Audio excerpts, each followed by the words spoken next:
Bonsoir, bienvenue à tous pour ce nouveau rendez-vous d'Inside Clubhouse with Lola. Vous le savez, tous les jours je reçois une personnalité atypique, novatrice au parcours de vie inspirant. Yuzu Cider, retenez bien ce nom, c'est la boisson à mi-chemin entre le Japon et la Bretagne qui va cartonner et vous rendre totalement addict. Aujourd'hui je reçois Mathieu Okabe. Bonsoir Mathieu. Bonsoir Lola, bonsoir à tout le monde. Merci de venir passer un peu de temps avec moi sur Clubhouse. Avant de démarrer, je rappelle que seule la première partie, c'est-à-dire la partie interview, est enregistrée avec l'accord de mon invité. Donc n'hésitez pas, vous qui êtes dans l'audience, à lever la main à la fin de notre entretien pour monter on stage, poser toutes vos questions à Mathieu et pourquoi pas même partager vos expériences culinaires japonaises. Mathieu, commençons par poser le décor. Tu vois le jour en 1979 au Japon, dans la préfecture de Guma, dans la ville d'Otachi, d'une maman bretonne qui travaille dans l'hôtellerie et d'un papa japonais qui lui est dans le tourisme. Tu restes au pays du soleil levant jusqu'à tes 2 ans. Lorsque l'on est dans une famille multiculturelle, quelle sorte d'éducation on reçoit? On reçoit en fait une éducation de fusion en fait, c'est-à-dire c'est des c'est la culture de la mère donc du coup française et donc il faut surtout en fait se remettre, c'est que l'éducation d'il y a 45 ans de deux pays éloignés en fait n'est pas la même qu'aujourd'hui, puisqu'aujourd'hui on a Internet, on a beaucoup de communication sur les pays les plus éloignés. Et à cette époque, c'était vraiment des cultures, mais éloignées de physiquement, mais aussi de culture en fait. À la maison, par exemple, tu parles quelle langue? Donc du coup, moi, quand j'étais petit, mes parents parlaient un peu l'anglais. Ma mère commençait à apprendre le japonais et mon père commençait à apprendre le français. Mais comme ils se sont rencontrés en allemand, ils pouvaient, dans la même phrase, en fait, avoir quatre langues différentes. Donc c'était assez compliqué pour eux au début, mais c'était majoritairement l'anglais jusqu'à mes 6-8 ans. Et puis dans ta famille, du côté paternel, ils sont maraîchers, du côté maternel pêcheurs. Tu baignes dès ta plus tendre enfance dans la culture food. Élevé dans cette fusion franco-japonaise, cette double culture influence totalement ton quotidien et ton assiette. Alors Mathieu, fais-nous un peu rêver en ce début d'interview qui tombe à l'heure du dîner. C'est quoi ta recette fusion typique? Bah, en fait, j'ai pas de, y a pas de, c'est pas typique, c'est un mode de vie en fait au quotidien. Donc, je vais avoir des ingrédients japonais, je vais les agrémenter en fait quand je suis en France de légumes français. Ça va être des sauces ou inversement, ça peut être un plat japonais que je vais agrémenter de sauces françaises. C'est un art de vivre sans qu'on s'en rende compte. Alors quand j'ai des invités à la maison, ils ont l'impression de voyager, alors que pour moi, ça fait 42 ans que je le vis comme ça. Ouais, je crois que quand même la salade César à la sauce soja, c'est un de tes go-to préférés. Bah alors ça, c'est pour moi, c'est un peu normal, où je vais faire un riz sauté avec des légumes français. Mais aujourd'hui, j'ai pas vraiment de nom en fait sur cette cuisine fusion, parce que je la vis. Je suis franco-japonais. J'ai des phrases qui sont franco-japonaises et je mange franco-japonais. Donc j'ai pas vraiment de nom sur ces plats-là en fait. C'est difficile pour moi, puisque C'est c'est quelque chose naturel. que je vis en fait. Après le Japon, tu rentres à la Garenne-Colombe en région parisienne jusqu'à tes 12 ans, mais tu as une scolarité un peu compliquée puisque l'on te détecte enfant ralenti. Est-ce que tu peux nous expliquer de quoi il s'agit et comment ça se traduit?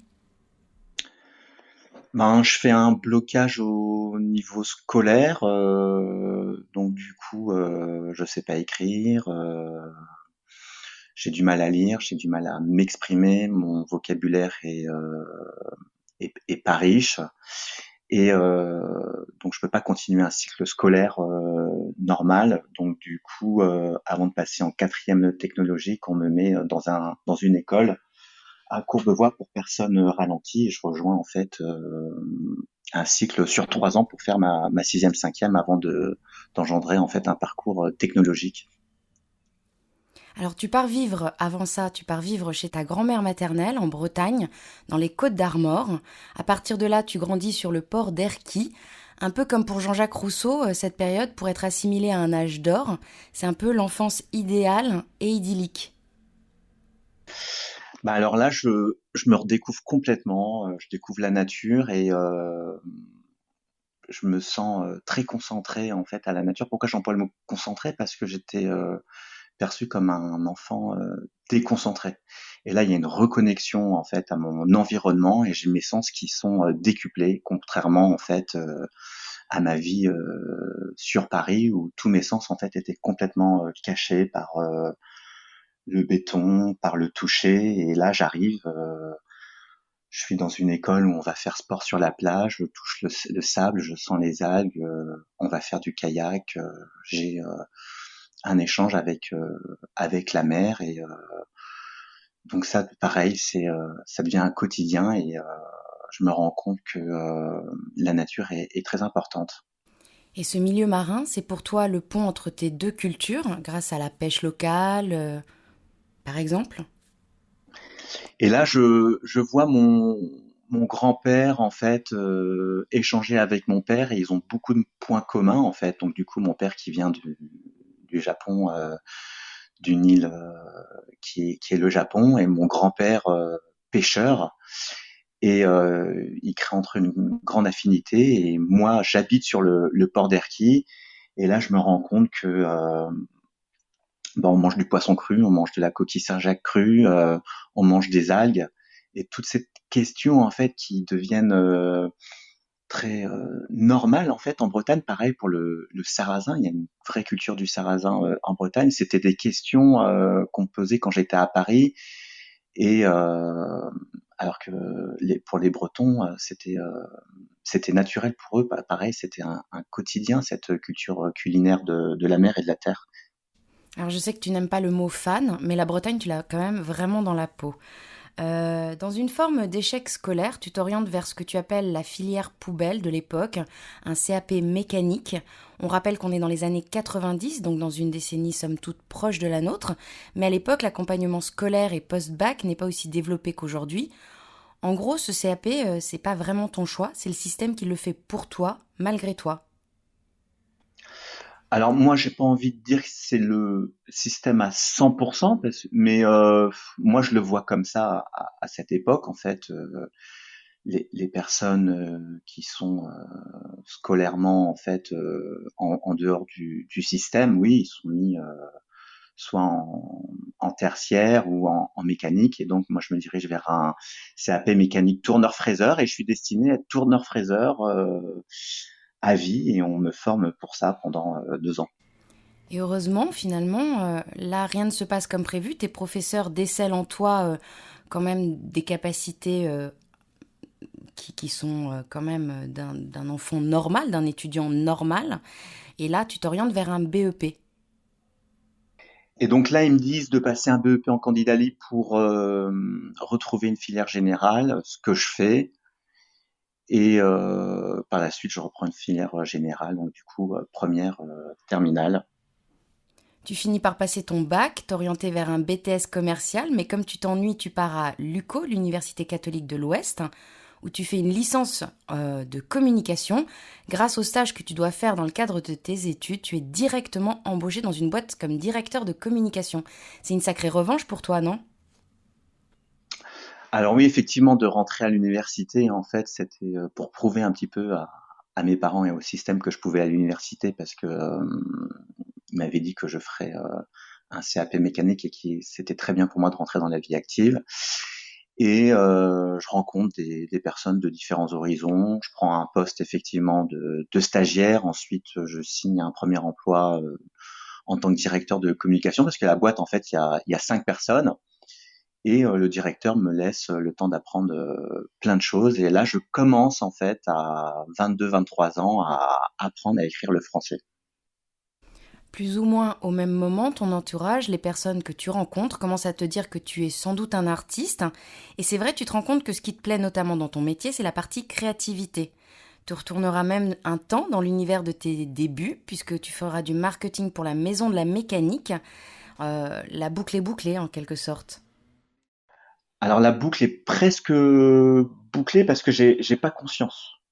Donc du coup, ça commence à venir vers moi, mais sans que je le valide. D'accord, étonnant.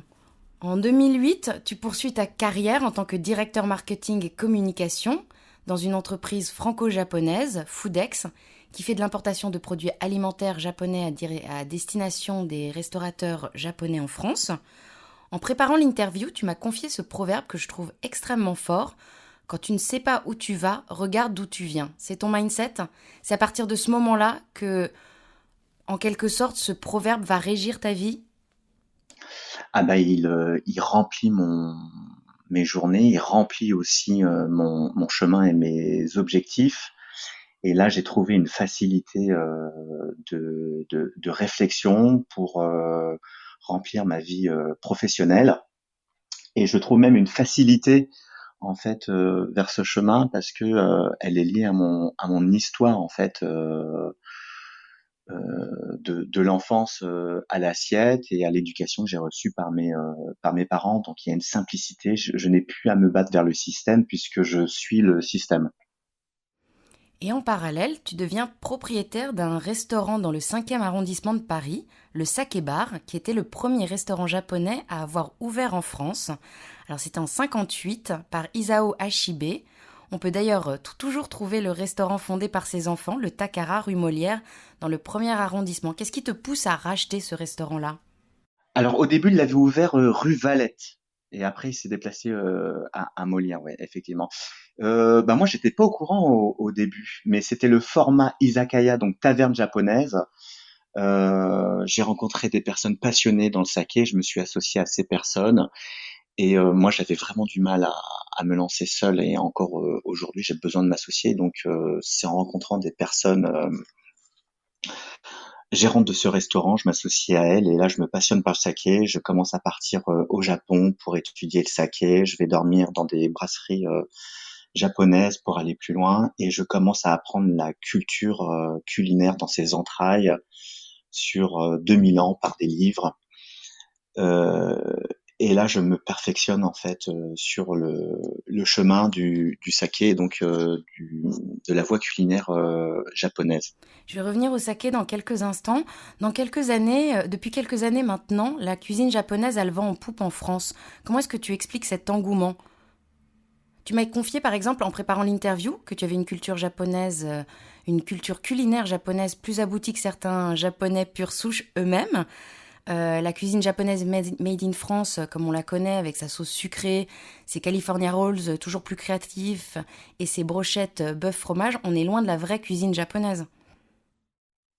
Alors déjà la cuisine japonaise en fait la vraie cuisine japonaise moi j'ai jamais employé le mot vraie cuisine japonaise parce que la cuisine japonaise en fait ne fait que d'évoluer.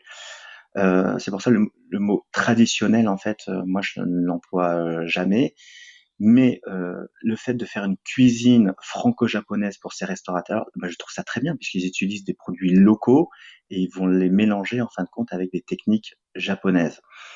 Donc moi, ça me va très bien. Je vais pas du tout à l'encontre en fait de cette philosophie-là. Et les Californiens d'ailleurs que tu citais viennent des États-Unis et ils ont été précurseurs sur la fusion entre les États-Unis et le Japon qu'on a importé en France. Alors, tu le disais, là, le marché de la restauration japonaise est en constante évolution. C'est vrai qu'on a toujours l'impression qu'il y a une nouvelle tendance culinaire qui nous arrive. Alors après les sushis, il y a eu les ramen, le mochi actuellement. C'est assez étonnant quand même. Alors moi, je m'en rends pas trop compte, mais faut savoir quand même que la tendance vient des États-Unis. Donc vous regardez un petit peu ce qui se passe aux États-Unis au niveau culture et cuisine japonaise, et ensuite ça traverse l'Atlantique, ça arrive en France. Euh, Il y a quand même en fait des similitudes entre déjà en tant que Français en fait, on se rend compte que on a une culture culinaire qui est très très forte. Au Japon, il y a une culture culinaire qui est très très forte aussi, mais elle doit être précise, belle et bonne. Et donc ces valeurs-là, on peut les retrouver en France. Donc du coup, elle interagit très facilement dans la culture française. Est-ce que tu aurais une bonne adresse à Paris à nous communiquer de restaurants japonais? Alors les restaurants, si on part par exemple sur des sushis, vous avez Sushi Bay, vous avez Jin Sushi. Donc ça, c'est des restaurants qui vont être étoilés. Ensuite, pour les ramen que tu viens de citer, rue Richelieu, il y a un restaurant qui est magnifique pour un ticket de 2 euros de métro. Vous avez l'impression de voyager au Japon. C'est Kodawari Ramen. C'est un vrai voyage.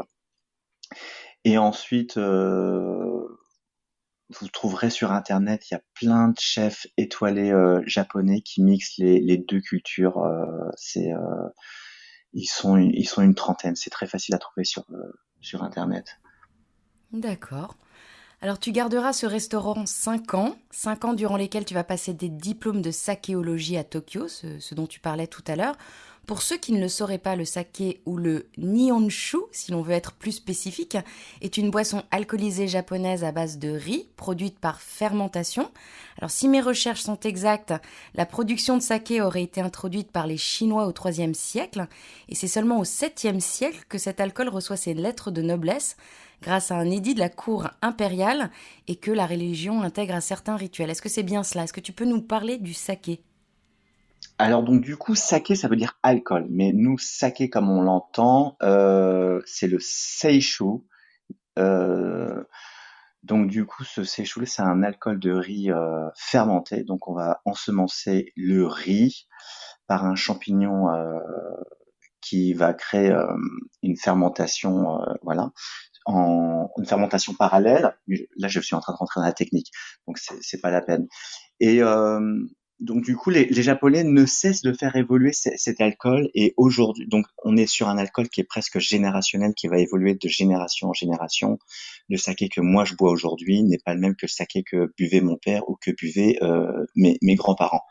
Là, on est plutôt sur un saké vraiment qui rassemble les valeurs de l'art de la table.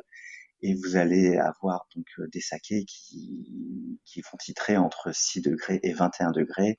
Et vous allez avoir des notes fruitées, des notes de tonneaux, de champignons. C'est très très intéressant et ça se marie très très bien avec la cuisine française notamment. Et le saké, est-ce que c'est comme le vin français? Est-ce que ça se bonifie avec le temps? Alors on peut faire maturer un saké, mais d'ordre général en fait on va le boire dans l'année. Pourquoi? Parce qu'on va préférer boire un saké non pasteurisé, donc un saké vivant. D'accord. Alors ce temps que tu passes au Japon, c'est une véritable révélation, reconnexion. Tu vas faire un stage dans une brasserie pour pousser, affiner tes connaissances et tu vas même jusqu'à y dormir. Raconte-nous. Alors donc du coup je vais au Japon. Moi j'ai été éduqué par ma grand-mère française quand je suis parti en Bretagne à 12-13 ans. Et là je me rends compte que je commence à parler en japonais avec des personnes qui travaillent dans ces brasseries, on va appeler ça des maisons de saké sinon.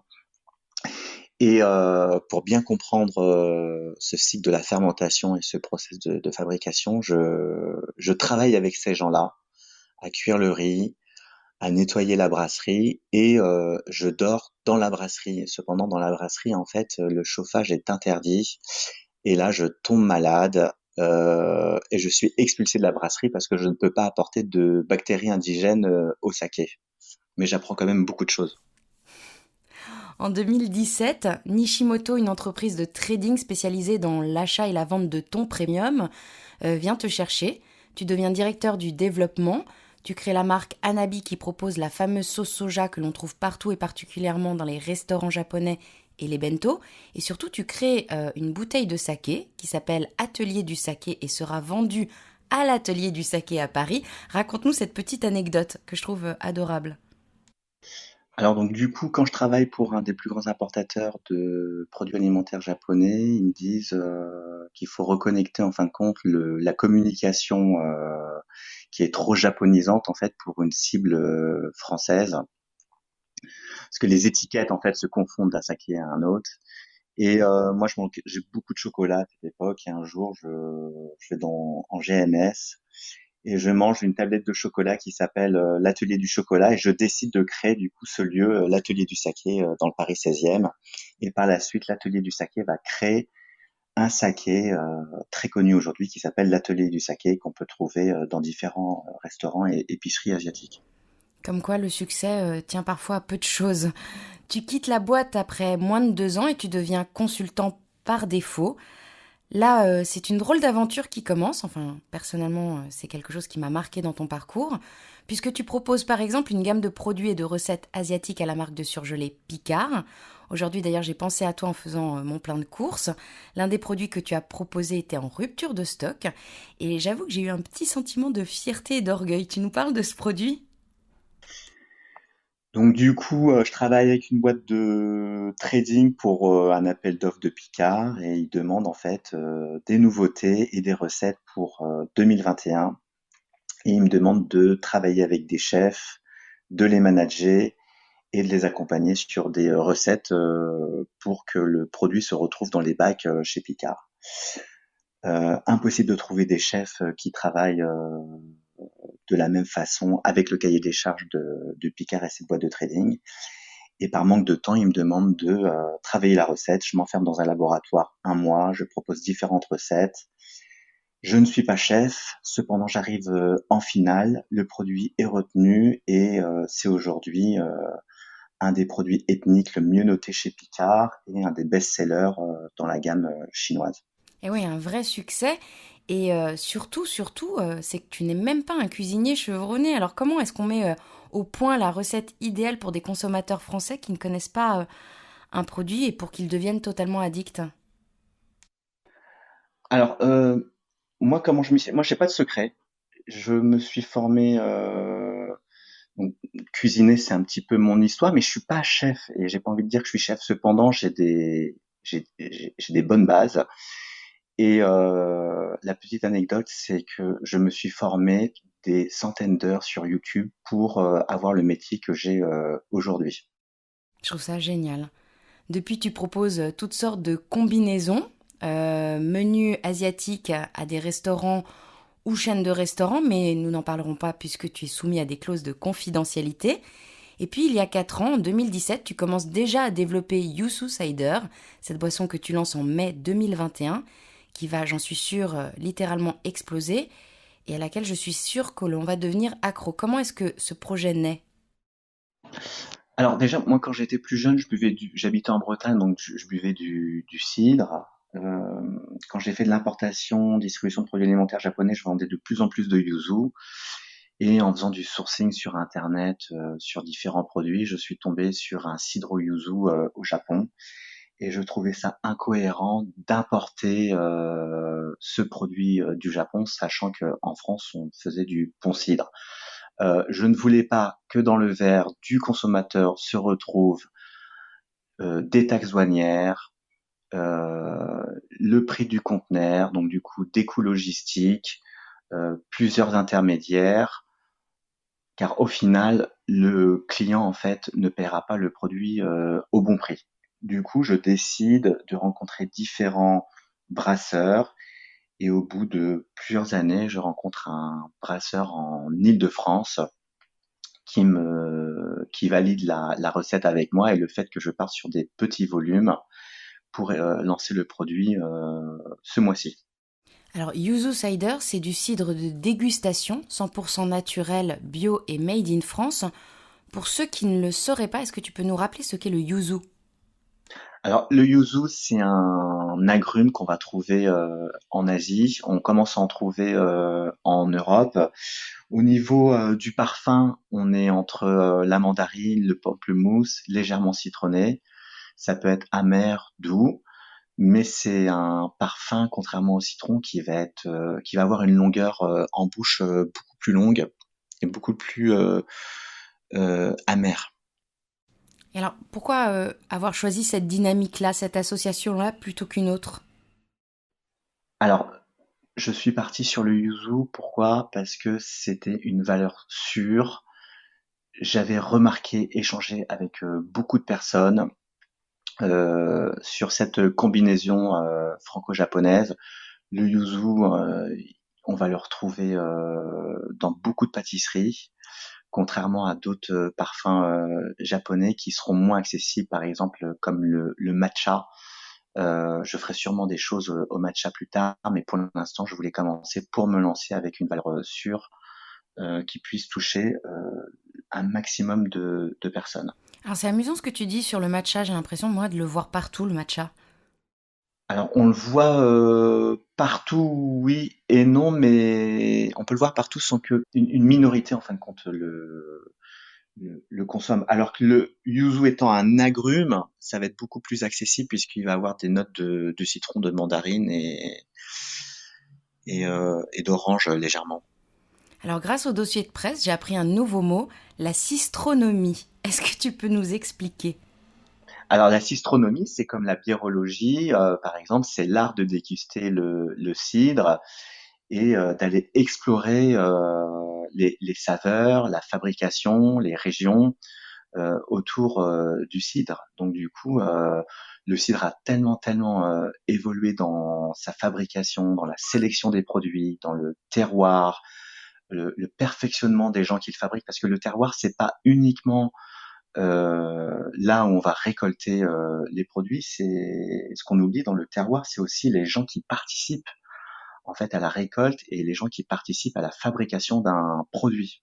Donc du coup, c'est vraiment une philosophie qui est en train d'évoluer en parallèle de la biologie, par exemple, qui est de plus en plus pointue. Alors, il y a quelques semaines, j'ai interviewé Marion Tillou ici sur Clubhouse, qui a inventé le terme pâtissologie, l'art de déguster la pâtisserie. Quelle est la bonne façon de déguster du cidre et ce fameux yuzu cider? Alors, c'est un peu comme le vin. Le meilleur cidre que vous allez boire, vous allez remarquer, en fait, c'est pas forcément le cidre euh, le plus cher ou celui qu'on va conseiller. Vraiment, le meilleur cidre, ça va être comme le vin, c'est le cidre que vous allez boire avec le maître de chez ou le gérant de la cidrerie, parce qu'il va il va vous raconter son histoire, il va vous faire voyager, vous allez être immergé dans la brasserie, dans son aventure, et donc c'est là que le cidre en fait va prendre toute sa dimension. Et puis je crois que quand tu as fait tester ton yuzu cider, tu as dû réadapter petit à petit la recette pour les palais français. Alors moi j'ai fait un cidre avec une note japonaise. Or, du coup, je voulais qu'il y ait une dominance au niveau de la pomme et une petite signature avec le yuzu. Cependant, le produit, la destination avant tout des restaurateurs. Il faut savoir que moi, je faisais mes dégustations le matin, j'avais le palais qui était frais, qui était neutre, donc du coup, je sentais le yuzu. Or, les restaurateurs aujourd'hui, ils ont une clientèle qui a bu son café le matin, pris son petit déjeuner, qui va se mettre à table, qui va déguster des plats très salés ou très sucrés, et donc ils vont avoir besoin de plus de puissance pour que le produit fasse voyager autour du mot yuzu en fait. Le client va pas forcément vouloir un cidre, il va vouloir le mot yuzu qui fera voyager parce que il vient au restaurant avant tout pour voyager et pas consommer quelque chose qu'il connaît déjà. Donc du coup, moi je suis en train de travailler justement sur la recette pour augmenter cette puissance en yuzu.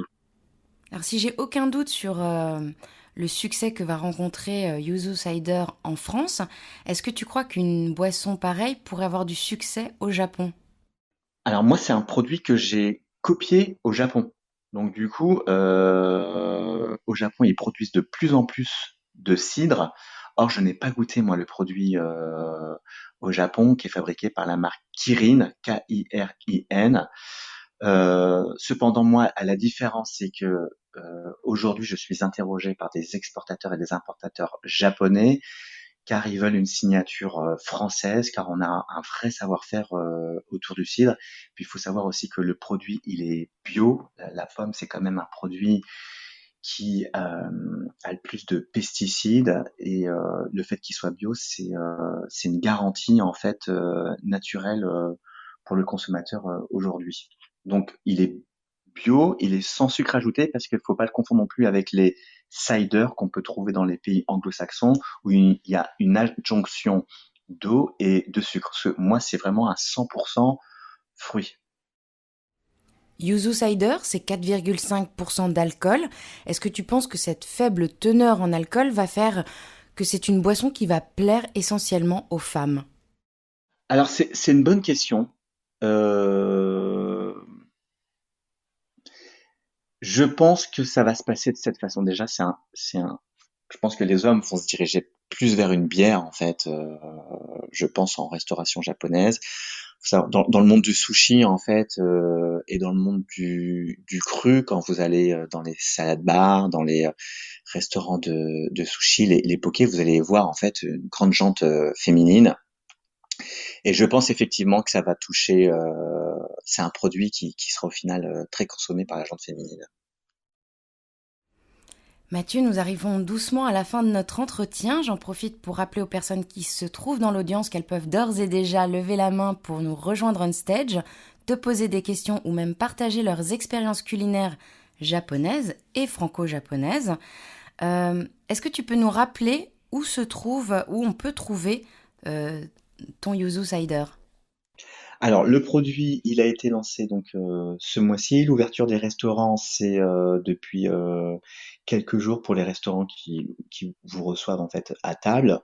On peut le trouver chez un des plus grands e-commerce japonais, c'est nishikidori.com. Donc vous avez tout ça dans ma bio. Vous avez aussi, si vous êtes professionnel, foodex.fr, qui est le plus grand importateur distributeur de produits alimentaires japonais, et on va le trouver petit à petit en fait chez votre meilleur restaurateur japonais le plus proche de chez vous, car Foodex et Nishikidori en fait vont mettre en place un système de communication pour toucher les restaurants premium. Merci beaucoup Mathieu. On accueille on stage Jean-Étienne. Bonsoir Jean-Étienne. Bonsoir Lola, bonsoir Mathieu. Je voulais juste poser une petite question. En fait, est-ce qu'il est déjà distribué en épicerie ou c'est uniquement dans le circuit de la restauration, ton user cider? Alors oui, il est lancé dans certaines épiceries. Alors moi je les connais pas toutes. Par exemple au Mans vous avez Lausier, à Ancenis vous avez Palmy France qui a 3000 mètres carrés mais qui a son épicerie. Ensuite moi ce que je conseille aux gens, tu habites où Jean-Étienne? Je suis à Paris. Alors tu vas dans ma bio et Ouais, j'ai mis l'adresse exacte, donc rue Villedot à d'accord, Paris. Tu le trouveras à 2,75 €. d'accord. Voilà, et petit à petit, en fait, ça va prendre, j'espère, de l'ampleur. Donc voilà. Et après, si tu as une épicerie asiatique à côté de chez toi, tu peux leur demander. Ils vont commander chez leur fournisseur principal avec qui ils travaillent. Donc du coup, c'est Foodex ou Nishikidori qui sont les plus gros importateurs et distributeurs de produits alimentaires japonais. D'accord. Et encore une petite question. En termes d'alcool, est-ce que on est à combien de pourcents d'alcool? C'est 4,5. D'accord. Comme Comme un un cidre cidre brut, un normal, peu. en fait. D'accord. Très bien. Et j'ai encore une petite question. Est-ce que tu aurais une épicerie fine dans la- ch- à laquelle tu vas régulièrement à Paris à nous indiquer? Alors moi, j'adore, dans ma bio, Nishikidori, rue Villedot, Paris premier. Ça fait vraiment partie du top 3. Et ensuite, vous avez aussi IC. Je pense que tu connais IC, c'est History qui sont là depuis 25 ans. Donc I2SE. C'est celle qui est près de Opéra, non? Ou C'est rue ça. Mais Sainte-Catherine? les deux sont à Opéra en fait. D'accord. Mais je pense que je la connais sans le savoir. J'ai dû y aller plusieurs fois. Je sais qu'ils Ouais, font des très bonnes sauces soja, etc. Et du saké voilà. aussi, il Donc me c'est semble. IC Workshop et ils Oui, sont c'est rue ça. Voilà, c'est Saint-Augustin. celle-là. Très bien, c'est celle-là que je connais en fait. D'accord. Voilà. Et tu Mais seras moi distribué là-bas donc. aujourd'hui, Ah, alors non, moi je suis distribué chez Nishikidori, rue Villedot. d'accord, ok. Je suis déjà là-bas. Pourquoi? La petite anecdote, en fait, Nishikidori, c'est un des importateurs-distributeurs les plus premium d'Europe sur les produits alimentaires japonais. Cette société-là a été fondée par un Breton qui a grandi en fin de compte dans la même ville que moi en Bretagne, où j'ai fait mes études à Saint-Brieuc. Et donc il m'a dit, écoute Mathieu, j'ai confiance en ta création et je te prends 3600 bouteilles one shot et je vais toutes les vendre cet été. D'accord. Et tu t'es lancé seul dans l'aventure ou tu as un partenaire japonais ou breton ou tu es Alors seul? moi j'ai un partenaire qui est franco-vietnamien que j'ai rencontré quand j'avais 35 ans sur le marché de la distribution de produits alimentaires. Et je l'ai reconnu, en fait, on s'est croisés, je lui ai dit, tiens, on jouait dans la même équipe de basket à Courbevoie quand on avait 11 ans. Il me fait, ah oui, effectivement.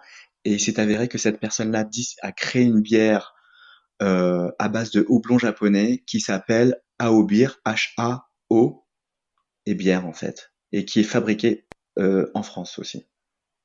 D'accord, très bien. Et tu envisages d'aller au Japon vendre ton produit ou tu les Alors moi, retournes souvent? je n'envisage pas du tout d'aller au Japon vendre le... Non, c'est vraiment avant tout un produit local, destiné en fait avant tout aux Français, circuit court, fruits français, fermentation en Île-de-France. Voilà. Pour moi, j'ai pas un métier d'importateur aujourd'hui. Je l'ai fait pendant 15 ans. Aujourd'hui, je souhaite vraiment en fait faire travailler des Français et apporter cette petite touche en fait japonaise sur la gamme que je vais développer. Voilà, parce que au final en fait vous avez un produit avec qui me ressemble en fait qui est franco-japonais. Alors faire ce métier d'exportateur pour exporter du poids, du verre et un cost intermédiaire entre le client et moi, ça, c'est pas trop dans mes valeurs aujourd'hui. C'est pas très écolo, effectivement. En plus. Mathieu, j'ai une question qui m'y a fait penser par rapport à la question de Jean-Étienne. La faible teneur en alcool, finalement, est-ce que tu penses que c'est une boisson qui plaira plus aux femmes? Alors c'est une bonne question. Euh,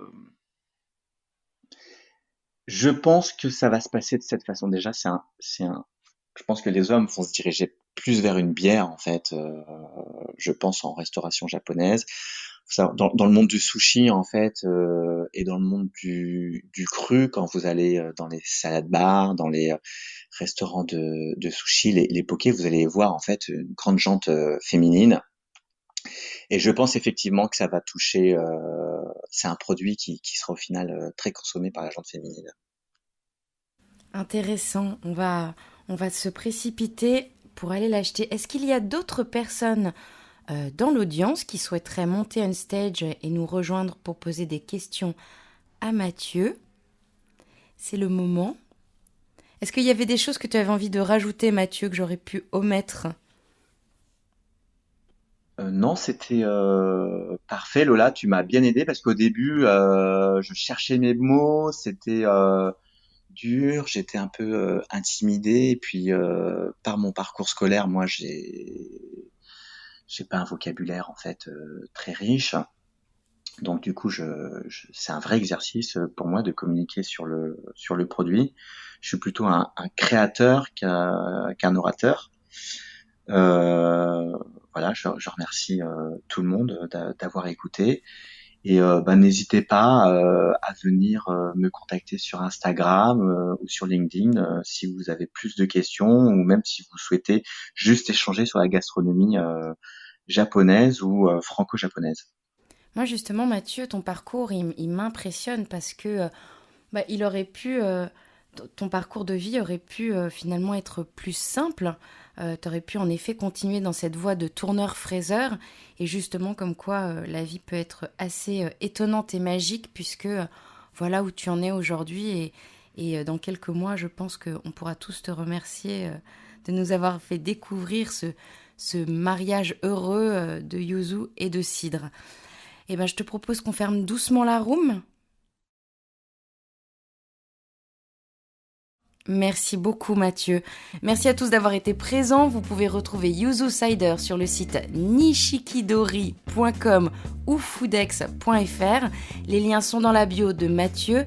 N'hésitez pas à suivre les personnes on stage et autour de vous. Je ne le répéterai jamais assez, l'essence même de Clubhouse, c'est l'échange et la collaboration. Vous pourrez écouter le replay de l'interview d'aujourd'hui grâce au lien qui se trouve dans ma bio ou dans le descriptif du club. D'ailleurs, n'hésitez pas à vous abonner, c'est gratuit. Quant à nous, on se retrouve demain à 21h. Je recevrai Christophe Phalippot. Non-voyant, il fait de son handicap une force. Bonne soirée à tous. Merci beaucoup. Merci beaucoup, Lola.